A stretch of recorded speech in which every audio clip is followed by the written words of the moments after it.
दोस्तों अभी जितने भी वैल्यू आई है वो सभी को क्या हुआ है कि दोस्तों इलेक्शन में ड्यूटी लगाया गया था, फर्स्ट चरण में भी और सेकंड चरण में भी। तो दोस्तों फर्स्ट चरण में भी हुआ था और सेकंड चरण में जो हमारे यहाँ हुआ है उसमें दोस्तों करीब 250 वैल्यू वर्किंग थे, यानी कि काम कर रहे थे इलेक्शन ड्यूटी में। जिसमें कि दोस्तों क्या हुआ है कि आपको एक बायोमेट्रिक डिवाइस, उसके साथ एक टैबलेट और उसके साथ एक चार्जर, जो कि 3 चीजें दी गई हैं। और उसमें साथ एक दोस्तों डिवाइस से बायोमेट्रिक डिवाइस को कनेक्ट करने के लिए उसमें एक ओटीजी दिया गया है।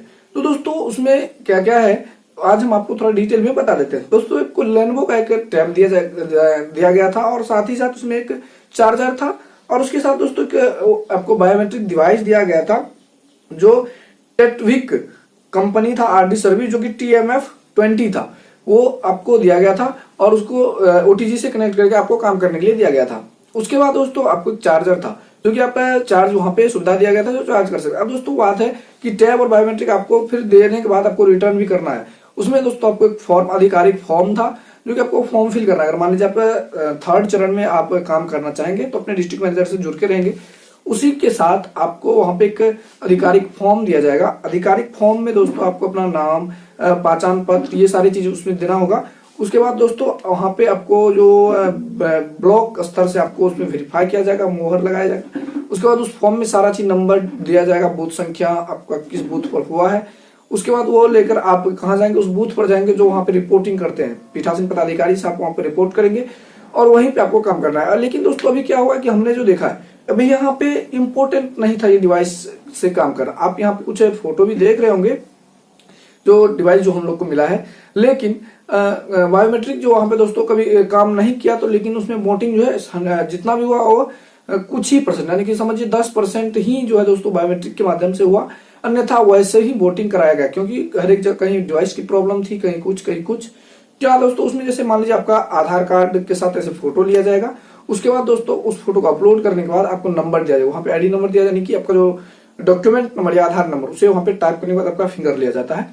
फिंगर लेने के बाद दोस्तों क्या होगा, आपको वहां पे सक्सेसफुल फिंगर जैसे कैप्चर होगा, सबमिट कर देगा। उसके बाद आप आगे बढ़ जाइए। ऐसे में दोस्तों समय बहुत लग रहा था, इसीलिए उसे क्या किया गया, कुछ देर के बाद उसे ब्रेक कर दिया गया और कुछ सर्वर की इशू भी अच्छे से काम नहीं करने के कारण से बंद करना पड़ा। फिर भी अगर ये दूसरा चरण है दोस्तों, उसमें इतना सुधार है, हो सकता है इसके बाद जो तीसरा चरण होगा उसमें और सुधार होगा। अगर उसमें आप काम करना चाहते हैं तो आप डिस्ट्रिक्ट मैनेजर से जुड़े रहें।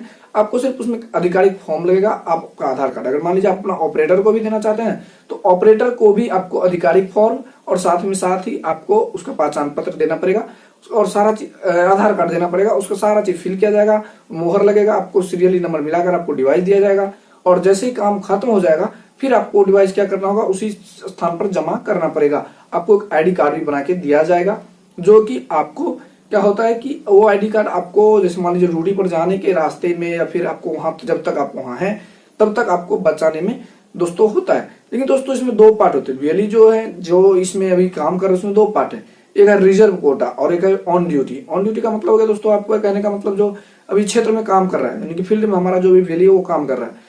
और कुछ दोस्तों रिजर्व कोटा में रखा जाता है। मान लीजिए जो भी मान लीजिए जहाँ पे हमें 250 वैल्यू की जरूरत है, वहां पे हमें क्या करना है, 20 एक्स्ट्रा ले लेना है, यानी कि 270 की जरूरत हमें चाहिए।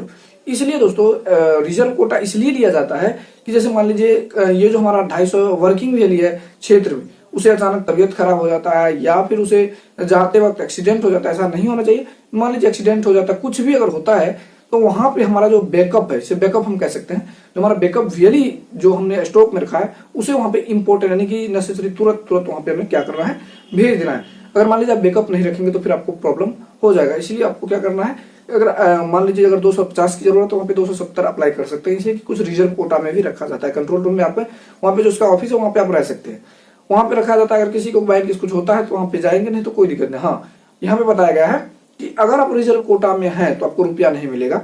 अगर वहीं पे काम करेंगे, वहां पे अगर काम किया जाएगा, आपके भेजा जाएगा, कहीं पे आपको ड्यूटी लग जाएगा, तब आपको फिर क्या होगा कि रुपया दिया जाएगा। अगर नहीं तो नहीं दिया जाएगा, आपको हर दिन की पैसा नहीं मिलेगा और जो भी अली वर्क किए है उसको पैसा दिया जाएगा। तो ये सभी चीजें दोस्तों इसमें दिए गए हैं। तो आपको मैंने सारा चीज बता दिया कि आपको कैसे फॉर्म फिल करना है, आपको कैसे आधिकारिक फॉर्म लेना है। वही आधिकारिक फॉर्म ही आपको ज्वाइनिंग लेटर मान लीजिए उसी को आपको वहां पे जमा करना होता है। तो उम्मीद है आप अच्छे से समझ गए होंगे, इसमें ज्यादा कुछ है नहीं। और दोस्तों इसका 2 ऐप है, एक आरडी सर्विस जो हमने आपको बताया और एक आपको उसका जो वोटर का कोई ऐप है उसे ध्यान से उतर रहा है, उसका लिंक हम आपको डिस्क्रिप्शन में दे देंगे, आप वहां से देख लीजिएगा, डाउनलोड कर लीजिएगा। तो ये 2 ऐप है, आपको अच्छे से काम करेगा। आप अपने मोबाइल फोन से भी दोस्तों कर सकते हैं, इसमें मोबाइल फोन में भी सपोर्ट है, मोबाइल फोन में आप अपने मोटो डिवाइस के माध्यम से कर सकते हैं। तो अभी के लिए बस इतना ही, दीजिए मुझको इजाजत। जय हिंद, जय भारत।